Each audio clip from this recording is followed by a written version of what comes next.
안녕하세요. 커피 테이스터 박영순입니다. 인류가 커피를 언제부터 먹었는지에 대한 가장 오래된 이야기는 에덴 동산의 기원설이지요. 모세가 기원전 1440년대에 적은 구약성서의 창세기를 기반으로 하는 내용입니다. 이제 성경이 아니라 기록과 유물, 유적이 뒷받침되는 역사 속에서 커피의 기원을 살펴보겠습니다. 커피의 유래에 관한 이야기에서 무대로 등장하는 나라가 에티오피아, 예멘, 사우디아라비아 등 세 나라입니다.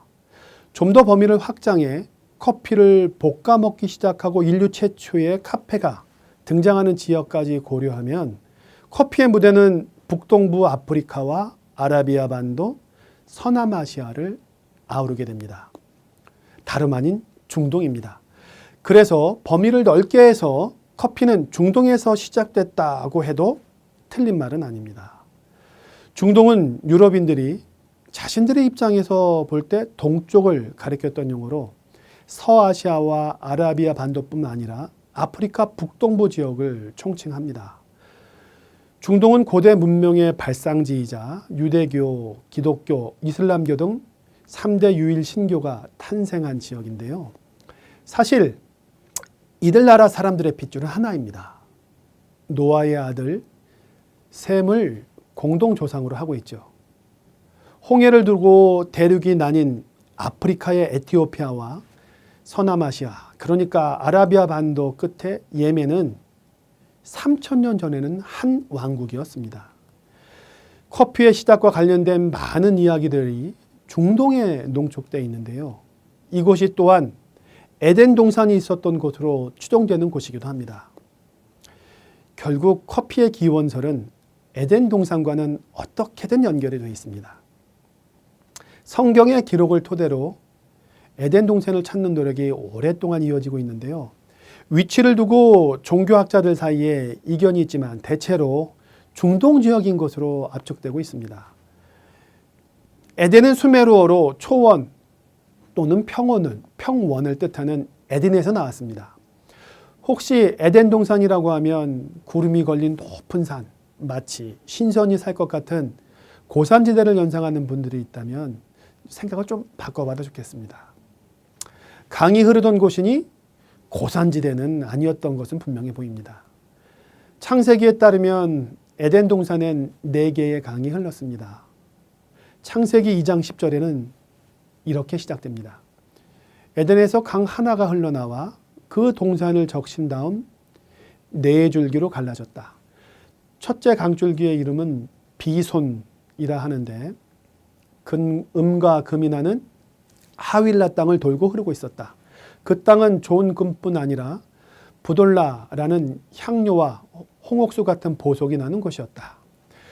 둘째 강줄기의 이름은 기혼이라 하는데 구수온 땅을 돌아 흐르고 있었다. 셋째 강줄기의 이름은 티그리스라 하는데 아시리아 동쪽으로 흐르고 있었고 넷째 강줄기의 이름은 유프라테스라고 하였다. 라고 적혀 있습니다. 이들 강을 따라 올라가 합해지는 곳이 에덴이 아니냐라고 이렇게 쉽게 생각할 수 있지만 에덴의 강물은 일단 땅속으로 들어간 다음 다시 지상의 모습을 보였다고 전하기 때문에 상류를 따라 올라간다고 해도 에덴을 그 위치를 쉽게 알아내기는 어렵습니다. 어쨌든 에덴 동산의 가장 강력한 후보지는 페르시아만 깊숙한 곳에 위치한 쿠웨이트나 이라크 남부 지역이고요. 팔레스타인에서 볼 때 동쪽에 있는 바빌로니아 평원도 유력 후보지에 꼽힙니다. 에덴 동산의 범위를 넓게 보고자 하는 학자들은 비손강을 겐지스강으로 해석해 인도까지도 포함을 시킵니다.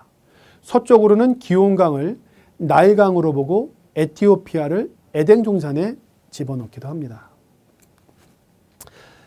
이를 토대로 우리는 가설을 세울 수 있습니다. 에덴 동산에는 모든 생명체가 살고 있었다. 커피나무도 생명체이므로 에덴 동산에 자라고 있었다. 에덴 동산은 에티오피아, 예멘, 사우디아라비아를 아우르는 중동 지역이다. 고로 커피는 에티오피아, 예멘 또는 사우디아라비아에서 유래했다. 이들 세 나라와 관련해 먼저 예멘의 커피 이야기를 들려드리겠습니다. 예멘의 기원을 찾아가다 보면 아랍이 등장합니다. 아랍은 페르시아만, 인도양, 아덴만, 홍해에 둘러싸여 있는 아시아 서남부를 일컫는 지명이죠. 아라비아 반도가 곧 아랍을 의미합니다. 고대 페르시아어에 아라비아라는 말이 있는데요. 메소포타미아의 서쪽과 남쪽 땅을 가리키는 지명입니다.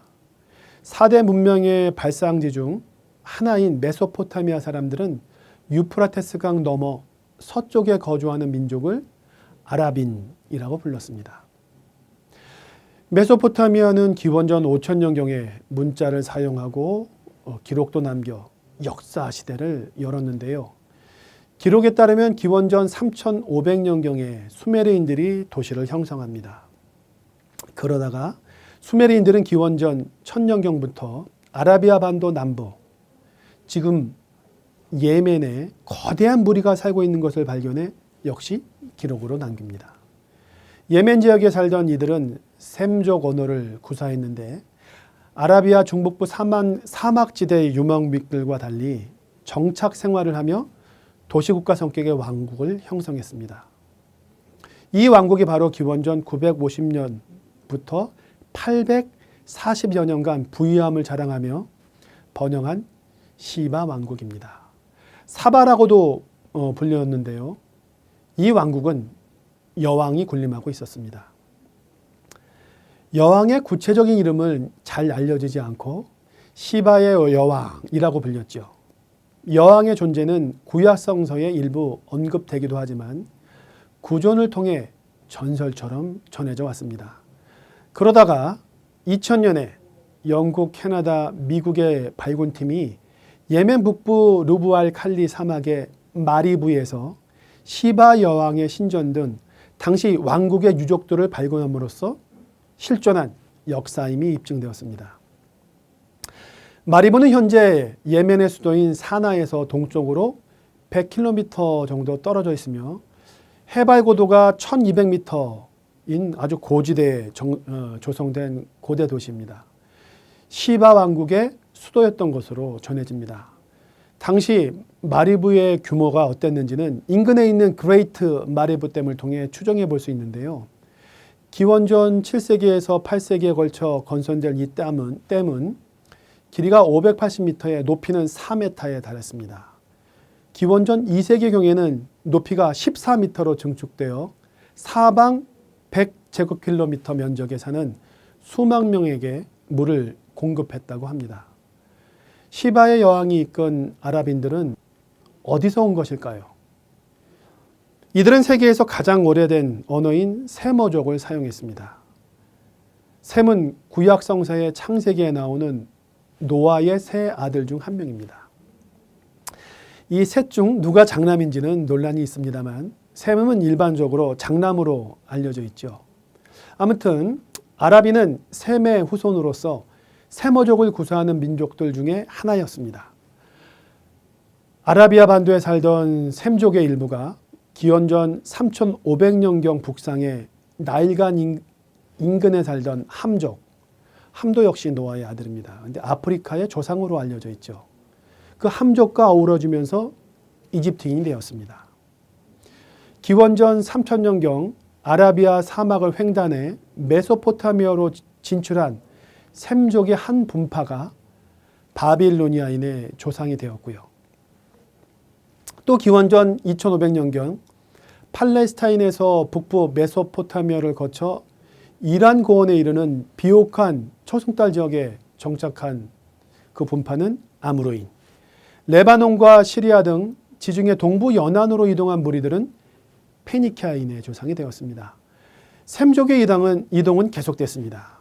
기원전 1400년경에는 시리아 남부 지역에 거처를 정해 아람인이 되었으며 시리아 남부와 팔레스타인 지역에 정착한 분파는 유대인의 조상이 되었습니다. 시바의 여왕이 등장하는 시점은 기원전 1000년경입니다. 이 내용은 구약성서와 코란에도 그 행적이 적혀 있습니다. 구약성서의 열왕기 상해에서 시바의 여왕이 솔로몬 왕의 명성을 듣고 그를 시험해 보려고 예루살렘을 찾아간 대목이 나옵니다.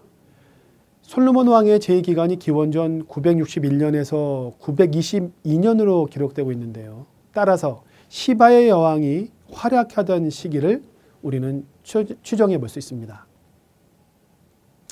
구약성서에는 시바의 여왕이 솔로몬의 지혜에 탐복하고 황금과 보석, 모략, 향유 등 값진 물건을 바쳤다고 적혀 있습니다. 이를 둘러싸고 기록은 없지만 흥미를 끄는 이야기들이 여러 가지 전해집니다. 그중 하나를 소개하면 이렇습니다. 시바의 여왕을 만난 솔로몬 왕은 그녀의 미모와 현명함에 매료돼 묘책을 씁니다. 성대한 파티를 열어주고 시바의 여왕에게 나의 허락 없이 음식을 먹는다면 당신은 나의 요구에 응해야 한다라고 제안합니다. 시바의 여왕은 기꺼이 수용합니다. 근데 그날 밤 잠을 자던 중 너무나 목이 말라 여왕은 물을 마시게 되지요. 솔로몬 왕이 파티 음식에 향신료를 많이 넣도록 미리 꾸민 탓입니다. 시바의 여왕이 약속을 깨고 허락도 없이 물을 마신 것을 빌미로 솔로몬은 그녀의 몸에 손을 대는 것에 대해 허락을 받게 됩니다. 이날 밤 둘 사이에 남자아이가 잉태되는데 그가 훗날 에티오피아의 초대 황제로 임명되는 메넬리크 1세입니다. 솔로몬 왕과 시바 여왕의 러브 스토리가 곧 에티오피아의 건국 신화가 되는 것입니다.